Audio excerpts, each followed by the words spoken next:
Hello everyone! Welcome to another episode of Reacting Reddit, where real humans react, read, respond to content on Reddit. Today, we picked the Ask Reddit question, asking you what you would do if an alien invited you to go on adventures through the cosmos where you do amazing things, but you don't come back to Earth. Would you go? This actually sounds like the premise of Doctor Who. Basically, that's what he does. He's an alien. He takes human companions and then shows them a life of amazing, interesting craziness.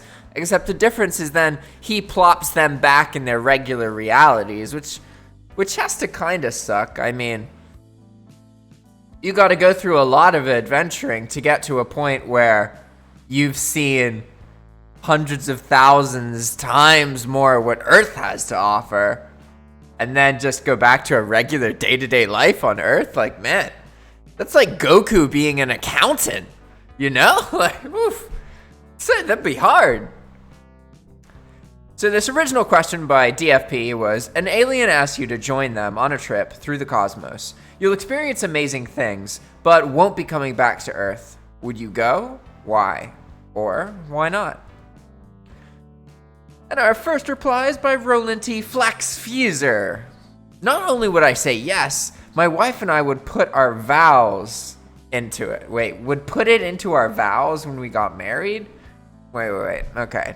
So an alien asks them to go on a trip. They say yes, and they never go back to Earth. Wait, how would you put that in your vows? Sounds like a cool wedding. Just because that'd definitely be non-traditional, right? But I guess this person's saying that they would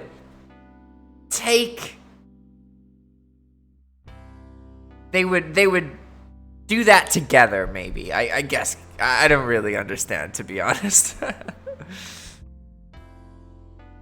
Haha, someone else caught the Doctor Who theme, asking, does it involve a blue box? Informative Penguin says, my ex told me she would leave me for 10 in a heartbeat. I don't blame her. Okay, 10 is short for David Tennant. Tennant, I guess. EBTB says, if I'm not going to be harmed, then yeah, I would go. It sounds like a laugh. Plus, I can't really do much here anyway. What would you do, original poster? I think it would depend how often they'd perform anal probes on me. If it's not at least once a week, then I'll stay on Earth. I was like, oh yeah, they're gonna make some lame joke about aliens probing humans. Yeah, and then they were like, oh, if they don't probe me enough, I got needs. Oh, that's great. Fuzzy Buzzy 514 says, you're not coming back to Earth, won't get to see your family or loved ones forever. Just gone in a heartbeat, no goodbye. All the good foods you used to know, gone. Peace, habits you had, warm bed, hot shower, all gone. It may be a lot for you right now, but I guarantee you will miss it, because you ain't never coming back. That's probably the most accurate comment. Although, this person kind of assumes that most people, well, they assume that most people are in a good spot, and I don't know if that's really accurate. There's a lot of people who are so miserable that if they got to go adventure in the cosmos, they'd probably be happy. Rollover Beethoven says, I don't know, it sounds like you're spending a lot of time in a spaceship crammed in with aliens. I'd be down to visit a planet or two, but long term, nah. What if the aliens are just like, they look like humans, you know? I mean, it depends how alien these aliens are, right? The whole fact that they're aliens means if they're on good terms with you and you can communicate, wow, you have a lot of potential for culture and for working together and learning. So that'd be interesting. Maybe you'd learn to be attracted to aliens. MacTech G4 says, let me just grab my towel first. Ionized says, a towel, the Hitchhiker's Guide to the Galaxy, says, is about the world's most massively useful thing and an interstellar hitchhiker can have. Partly, it has great practical value. You can wrap it around you for warmth as you bound across the cold moons of Jaglan Beta. You can lie on it on the brilliant marble sanded beaches of Santraginus V, inhaling the heady sea vapors. You can sleep under it beneath the stars which shine so redly on the desert world of Kakrafoon. Use it to sail a mini-raft down the slow, heavy River Moth. Wet it for use in hand-to-hand combat. Wet it? So, wet the towel so you can hit people with... I've never thought of that before. Does it actually...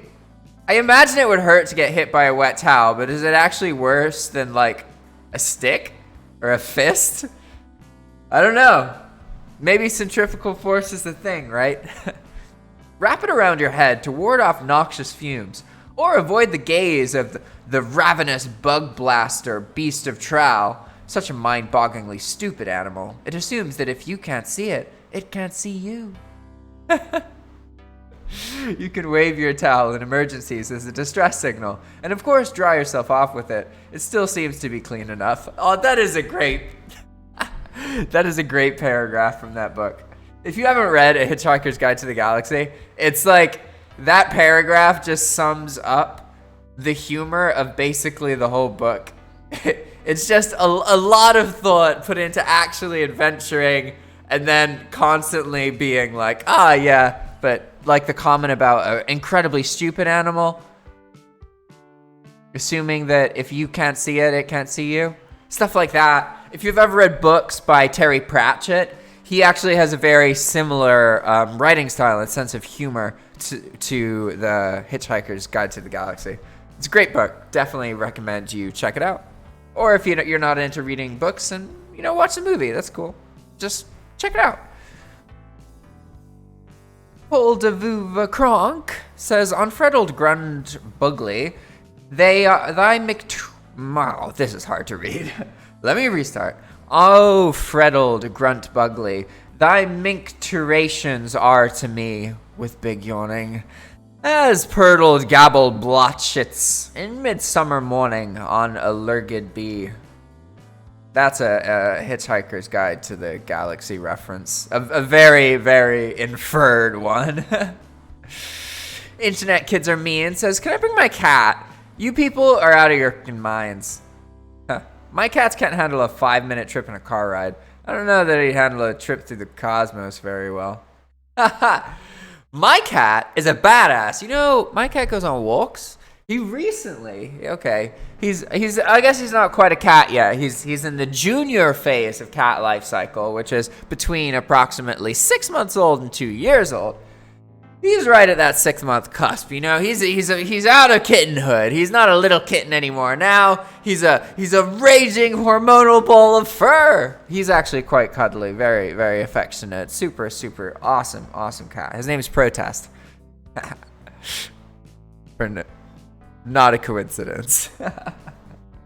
And when I go outside, he'll follow me, right? And basically, if I turn left and go to the grocery store, he doesn't follow me. But if I turn right and it's a peaceful day where there's not too many cars, it's not too bright, he's following me. And it's so cool. So I walk around the block and he follows me. He stays right behind me. And then he runs and he makes these little meowing noises when he runs. He's proud of himself. But he gets scared if there's too much stuff going on, too many other things around. It's not good for him. He doesn't like it. So I've turned around and then he's followed me back. But he stays too far away and he's a little nervous, and I can tell, it's so adorable. I mean, and it's not like I tried to make him come on a walk with me. One day I was just walking with my girlfriend and he was like, hey, I will come with you guys. And we were like, oh my God, this is amazing. He's following us. It was really cute. Asgarth22 says, don't let cats get off this planet. It's the only thing they haven't figured out yet. If they do, they're going to dominate the whole universe. Yeah, they're going to dominate the aliens. And then the aliens will have domesticated alien cats that are just our versions. It's like the spices we got from other cultures. Aliens are going to get cats from us. I wonder what we're going to get from aliens. I bet we could get some really badass jokes Aliens probably have some cool video games. I'd imagine. I feel like if you get space travel, you also have video games. You know, I mean, like, how could you get it to the point where you understand the logistics of space, but you haven't made basic video games, right? They say that a Game Boy had equal computing power to the first rocket to the moon. So, by that logic, any space traveling race should have video games. I want to play some alien video games. Knack 2 Baby says, what type of things? Like some sort of adventures? Looking at stars implode and planets collide? Watch civilizations rise and fall? See black holes swallow planetoids? Help civilians develop and become their god? Do I get to meet other aliens? Do I get to be a part of a high-risk, uncharted style? Adventures untold across galaxies? What type of amazing things are we talking about? I'd go if I got to meet aliens and forge new relationships, but if it was a lonesome buddy cop space trip just watching different types of cosmic bulls explode in different ways, no thanks. What? Oh god. I'm gonna read the edit of this, but a warning, it's intense.